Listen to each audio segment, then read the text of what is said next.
Hello, everyone. Thanks for checking in with Callie. You know, I don't know why we're not putting Kawhi Leonard's name in the MVP race. I think the media should find a way, or should just put his name in the MVP ballot, in the MVP race, simply because of just the way he's playing. But not only that, he's played every game so far this year. And when they talk about MVP, and things like that, when I hear certain analysts like Big Perk and, Stephen A or some other ones, speak about it or speak of it a little bit, even though it's a little early in the season, it's still been 25 plus games, which is a quarter of the season. And,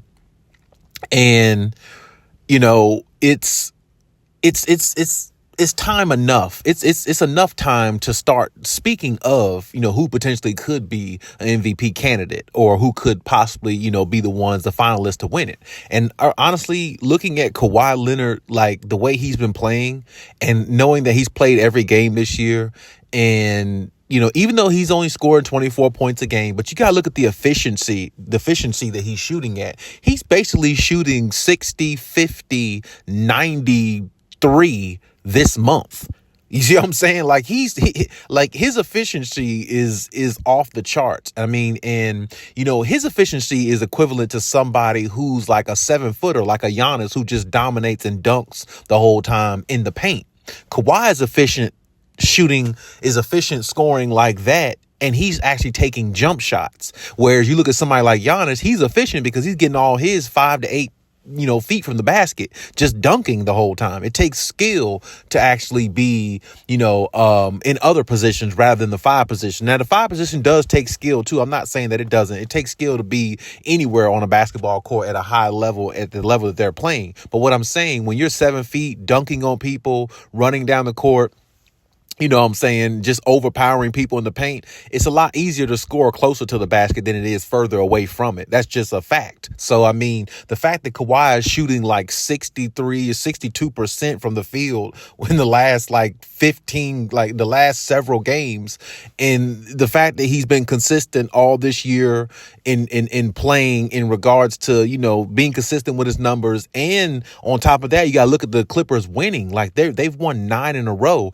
and really it's had a lot to do with Kawhi Leonard. It's had a lot to do with the whole team, of course, but Kawhi Leonard's been the main cog in the situation and actually leading them, because he's been leading them scoring wise, defensively wise, and just his effect and his presence on the floor alone makes him an elite type player. And when we talk about elite type players, you can't mention that without mentioning Kawhi. And my thing is, the biggest knock on Kawhi the last several years is that he doesn't really care about regular season incentives or MVPs and things like that, because he focuses on the postseason, which is, I'm totally okay with that. I'm just saying the fact that he's actually playing every single game should put him in contention for it, because what really knocked Kawhi out of contention of MVP, votes and things like that years prior was the fact that he wasn't playing games. It was the fact that he wasn't actually, playing at least, I'd say 65 to 70 games a season. You know what I'm saying? If he was playing 65 plus per game, plus games per season, he probably would have an MVP right now. Because honestly, I think in 2017 or 16 with the Spurs, when he, that year, possibly the year with Toronto, he played 57 games, I think he did. But even if he played, more games that year, I think he would have been the MVP running, because he was, if you look at his numbers, especially the 2019 season, I think he was at 27 points a game, shooting about 49%, like 52% from the field, somewhere in there, about 41 or 42% from 3, somewhere in there. And he was dominating just pretty much how he does now. But right now, the way he's scoring is at an unbelievable clip, the way he's doing, currently as we're looking at him right now. But I'm saying, like, the fact that he's been playing all the games this year, and the fact that he's helping this team, and the fact that they're actually at the 4th seed now, also, you got to factor that in. They were like the 11th seed about 3-4 weeks ago. Now they're the 4th seed, and, they're just ascending. They've won 9 in a row. They're the hottest team in the league.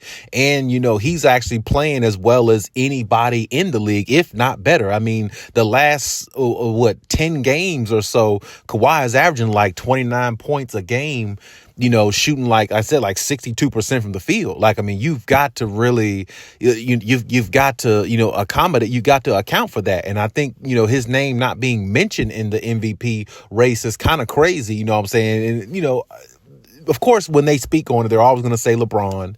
They're going to throw Giannis in there. When Stephen Curry's right, they're going to throw him in there, stuff like that. They're always going to throw those type guys in there, but Kawhi definitely should get that mention as well, because Kawhi is just as good as those guys.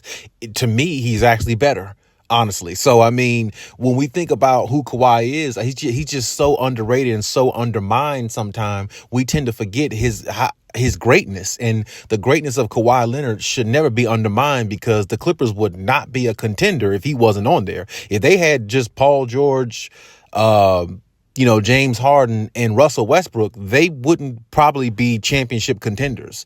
They would be a really good team, but most analysts probably would say, second round, maybe at best, they would get maybe third, maybe they get to the conference finals or something like that, but probably no further or something like that. But when you got somebody like Kawhi, his skill set and what he brings and what he can do, you have an opportunity to go a whole lot further. And the fact that he's playing every game this year, the fact that he looks just as committed or more committed to some people than what he's looked years prior to some people. The fact that he's actually putting up like crazy numbers, and I'm not talking about just numbers per game. His percentages that he's shooting at these clips is unreal, especially somebody who's not 7 feet who just dunks the whole time. I mean, somebody who's 7 feet who dunks the whole time should be shooting 60-70% from the field.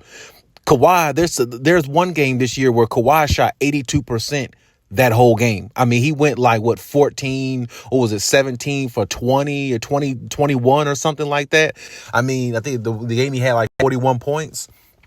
I mean, only guys that's really shooting that high clip is guys who are dunking in the paint, who are scoring 3 to 5 feet away from the basket. Not a guy who's taking jump shots, shooting a lot of threes, catch and shoot, fadeaways, and all the stuff that Kawhi does. So I mean, you got to really critique and break his game down and see what he's doing at this high clip, and you would see what I'm talking about. He definitely should at least be mentioned in the MVP conversation, especially with the Clippers riding high the way that they are. So I hope he continues to keep playing. I hope he continues to just stay healthy, and this is also him playing this high level with and without Paul George in the lineup a couple games. You know what I'm saying? Because when you have all the talent that they have on the Clippers, it's easy for people to say, oh, well, he's playing that good because of all of what's around him. But when you miss one of those pieces, that changes the dynamic of the offense and who they put in the starting lineups. And Kawhi is still dominating, which that doesn't surprise anybody, because Kawhi is an all-time great anyway. But what I'm saying is he doesn't miss a beat regardless, and his consistency needs to be notified or recognized, because the fact that he's playing every game with his consistent scoring and his efficiency on his scoring, along with the fact that he's probably should be on the all defensive team this year as well, maybe possibly considered for a defensive player of the year as well. You definitely, when you